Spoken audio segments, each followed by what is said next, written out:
Our next witness, Jean Meyer, I want to thank him for traveling yesterday across the Atlantic just to be here to present testimony. Chief of Staff Mark Malash and I met with Mr. Meyer in Brussels a few weeks ago, and we're absolutely convinced of the great work that he is doing on behalf of Coptic Christians. And he had a poster, and I wish I had blown it up for all to see, of all of these missing girls who have been abducted, that in most cases never to be seen again, forced into a marriage, and intimidated, coerced. And so I want to thank Mr. Meyer for his leadership and for being here, for flying to be here. And I yield such time as he would like to consume for his testimony.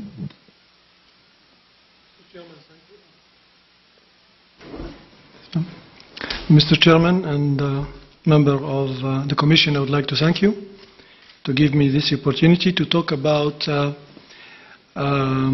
this tragic Coptic girls kidnapping. And as you mentioned, Mr. President, Mr. Chairman, this is the poster that with the 30 girls. I don't think they are a part of the 50 that you interviewed.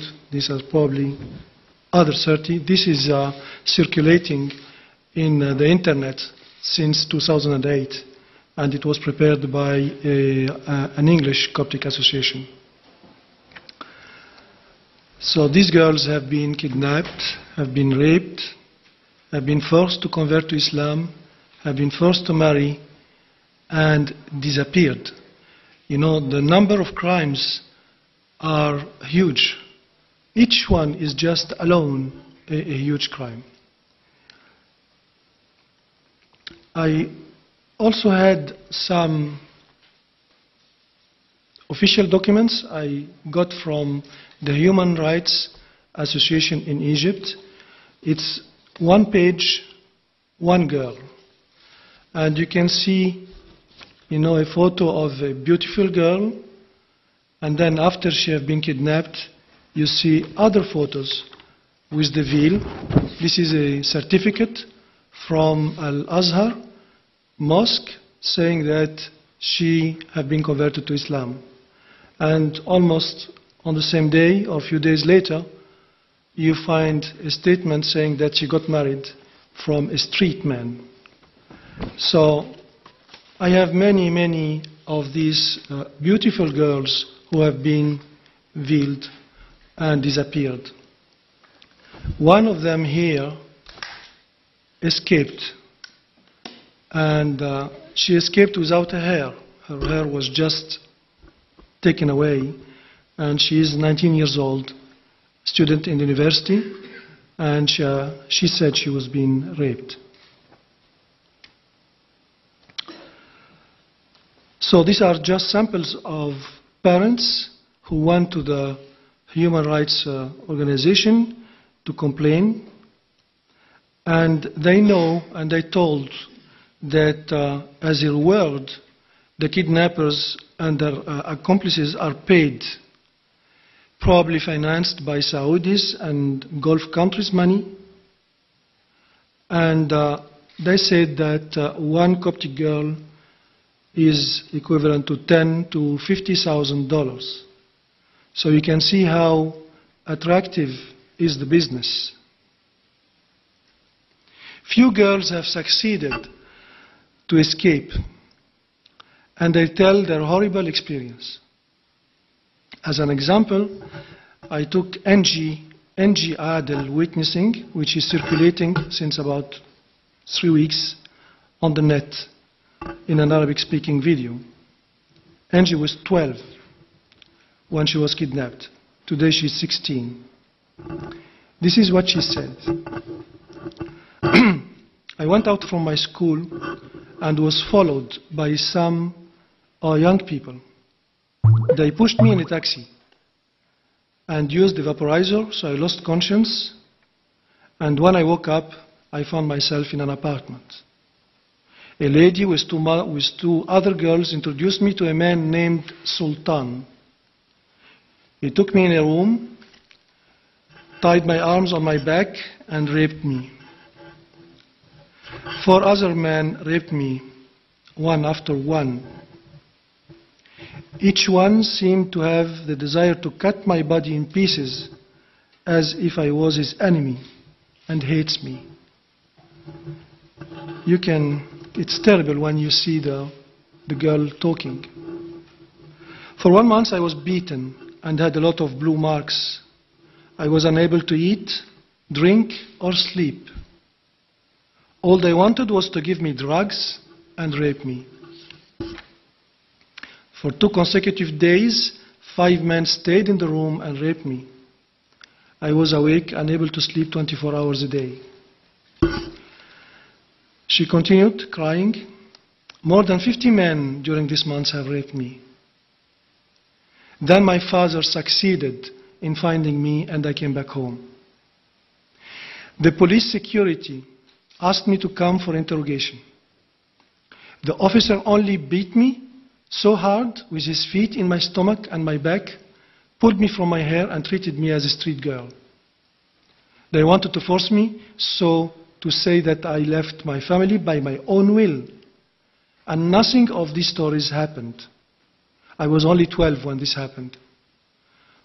Why all this? Only because I'm a Christian? And then continued crying. Now everybody around me thinks I'm a bad girl. The father said on the video, I succeeded to get her back alone. The police have done nothing, was of no help, and they do not have the right to beat her. She has done no fault. This is an example of one girl. Now there is another example in the testimony of a mother that I met her personally by chance 2 years ago in Egypt. She knew that a French couple will attend a meeting, so she came to see us and she told her story. She gave me her daughter photo, abducted in 2007 at the age of 19.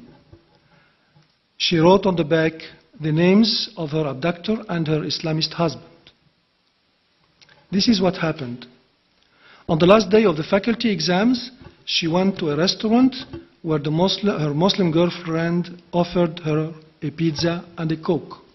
She felt dizzy and called her parents, telling them she's coming back home because she's sick. She never came back. Despite the death threats of the police and the police phone tapping, his courageous mother traced and found the names of his Islamist husband, her Islamist abductors.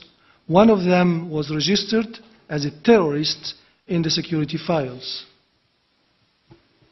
She complained, of course, to the police, wrote to the Interior Minister and former President Mubarak. After the revolution, she went to the Military Council and the Prime Minister. As an answer to all that, she had always received silence. When she tried to see Mrs. Suzanne Mubarak, one of the presidential guards told her, if your daughter is in the hand of these people, forget about her. Her daughter is now wearing the niqab, living in drugs. She was continuing her studies at the university.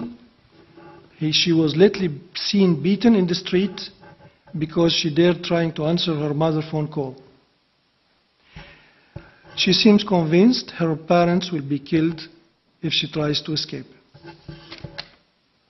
All the names of the perpetrators, the complicit police officers, the complicit university Islamist professors are available. The parents keep hoping to see again their daughter. Before meeting this lady 2 years ago, I was not aware of this type of struggle in Egypt. Living in France, I preferred not to be involved in Egyptian or Coptic contacts, limiting this type of activity to conferences, radio interviews on the Coptic pharaonic background culture. This heartbroken lady led me to different personal commitments. There is a method people are using to reach their targets. As we say, in methodology. These barbaric acts are executed according to a well-elaborated methodology by people who want to gain money or by people convinced to be doing good for Allah by bringing a kafir, infidel woman to Islam. The number of Copts will therefore decrease, the number of Muslims will increase, since by law the children will follow the religion of the father. Since the Oriental culture, in the Oriental culture, taking away a girl virginity means taking away the whole family's honor. So the plan aims to either kidnapping or sexually compromising Christian girls by defiling, humiliating them. And the psychological effect on the girl is becoming a shame to her family, and conversion to Islam becomes a solution to the problems. So besides the girl who loses her will, the family is covered by shame, condemned by their social environment, the Muslims claiming the girl came by her own will, and some of the Christians reproaching not having taken enough care of their daughter. A process leading to humiliation of the Coptic community as a whole in front of the supremacy of Islam. In a newspaper interview, a Muslim researcher, Mr. Ayman Abdul Rasul, asserted of the complicity of the security police. He designated as a main instigator Imam Abu Islam Ahmad Abdullah, known as Abu Islam, acting through an association called Nur al-Islam, the light of Islam. He revealed that the girls are gathered in one building apartments in Cairo suburb. He also gave a list of Islamic associations specialized in dragging the Coptic girls using internet, money, employment, and other means. And he stressed that these associations have the security support and the security cover-up. He gave the list just as a record. Ansar al-Sunnah al-Muhammadiyya, winners of Muhammad Sunnah Association. Al-Shar'iyya, the legitimate association, a radical Salafist one. Nur al-Islam, the light of Islam association, and many others. Information from other sources gives the methods used in 4 steps. 1. Grouping 9 minor girls between 12 and 17 years old in one apartment where they are drugged, brainwashed, and probably raped. 2. Keep them up to the majority age of 18, where they are brought to Al-Azhar Mosque to convert to Islam. They immediately obtain the ID mentioning the religion as Muslim instead of Christian, and the name is changed using a Muslim name. Note that the opposite way is impossible. 3. Bring young boys or men or old men and force them to marry one of them. 4. Keep the girl away from her family. Maintain the doubt on the Christian doctrine. God cannot marry and has no son.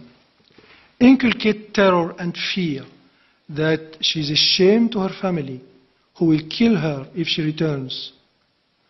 And anyway, since she has become a Muslim, she can't go back to Christianity, or she be killed according to Sharia law.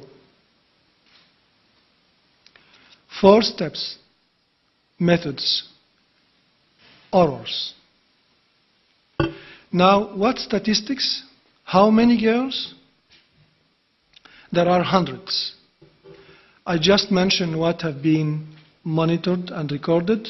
The Egyptian Union for Human Rights Organization monitored 800 cases since 2009. Egypt for Christ monitored 45 cases under 18 years since January Revolution.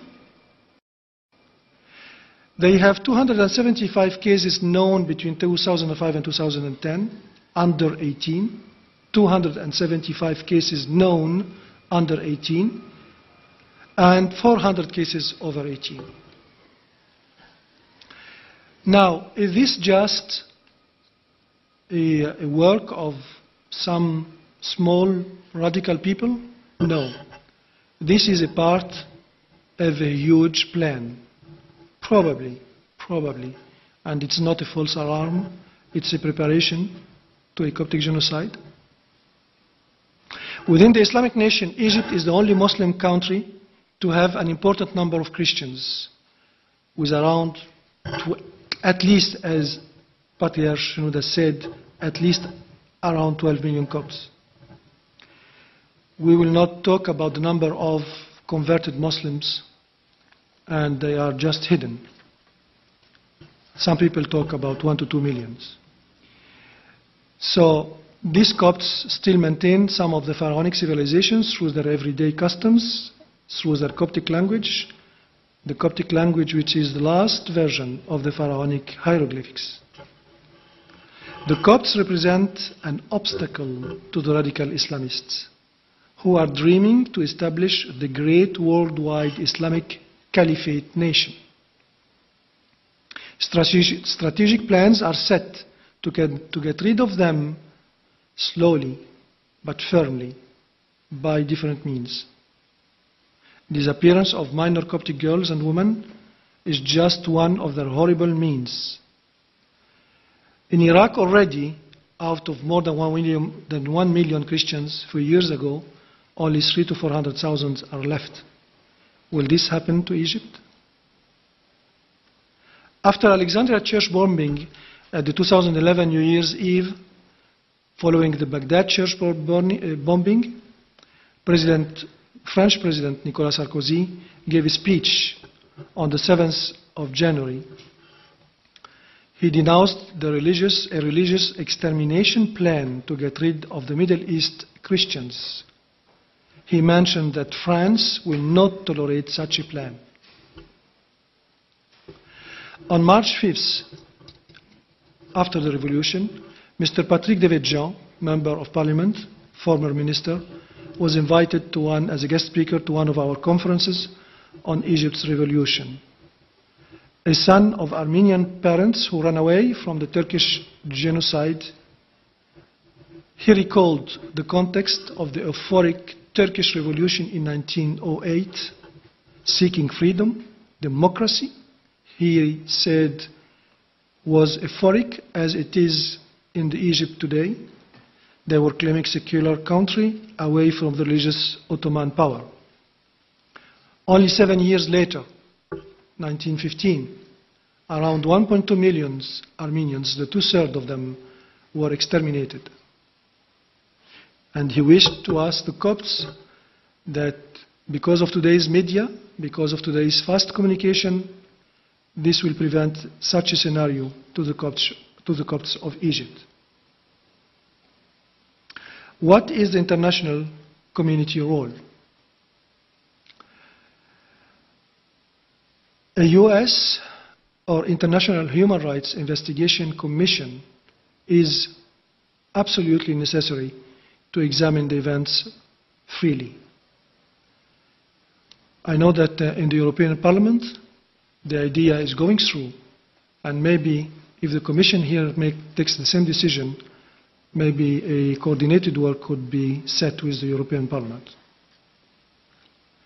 To pressure the Military Council to take actions, as was mentioned before, with a precise time plan, and you should expect the answer is just that these are only individual love stories where a Coptic girl wants to follow her Muslim lover. And then pressure Saudi Arabia and the Gulf countries to stop financing these terrorist acts. As a conclusion, I have a message and a request. The message: the Muslim Brotherhoods will never change or leave their objective of restoring the Islamic Caliphate. Their foundation is Allah is our target, the Prophet is our model, the Quran is our law, the Holy War is our way, the martyrdom is our wish. These are the fundamentals and the basics of the Muslim Brotherhoods. They will not change them. They will not leave their objective of restoring the Islamic Caliphate. They are only changing tactics. They are adapting their language to democracy and to the Western ears.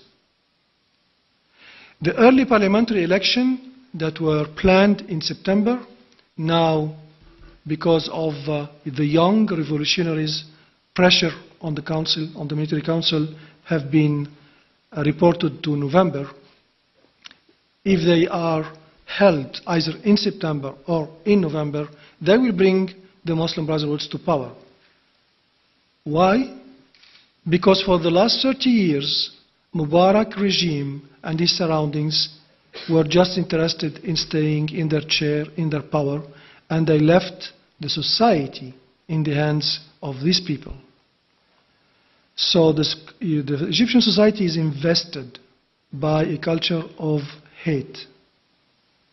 And as an example, one child, 8 years old, said to his Christian friend, "Yesterday was my birthday. I invited all my friends except you because you are Christian." These are the education of the professors for the 8 years old. In my time, when I had this age, we had no such things. And all my friends are Muslims. When I go to Egypt, I don't even have now Christian friends, but my faculty are Muslim friends, and they are very good ones. And we never lived such a hate situation. So an early parliamentary election will not represent the real democratic demands. I can say early election is just undemocratic, and they will be very similar to what happened in Gaza. They were 100% democratic. They were controlled by international commission, and they brought Hamas. So democracy brings, when the country is not ready, she brings what is left. So what is in Egypt now is the Muslim Brotherhood. What is required is a constitutional framework that must be prepared first. So we urge the Commission, we urge the US Congress to take that into consideration. Now, this is a message. I have now a request to President Obama. The US Middle East policy should encourage the Muslim liberals. They are also Muslims. They should not favor handing over Egypt to the Muslim Brotherhoods. There is a huge difference between Muslims, Muslim Brotherhoods who are behind Al-Qaeda, who are behind the 9/11. Number 2 of Al-Qaeda, Al-Zawahiri, is a medical doctor who was involved in Sadat assassination. He was the mastermind of the 9/11. Bin Laden had only the financing. The leader of the 9/11, of the 20 people, Muhammad Atta, a PhD engineer from Germany, he was the leader of the 20 people in the different planes. He was Egyptian engineer. These people are coming from Muslim Brotherhoods.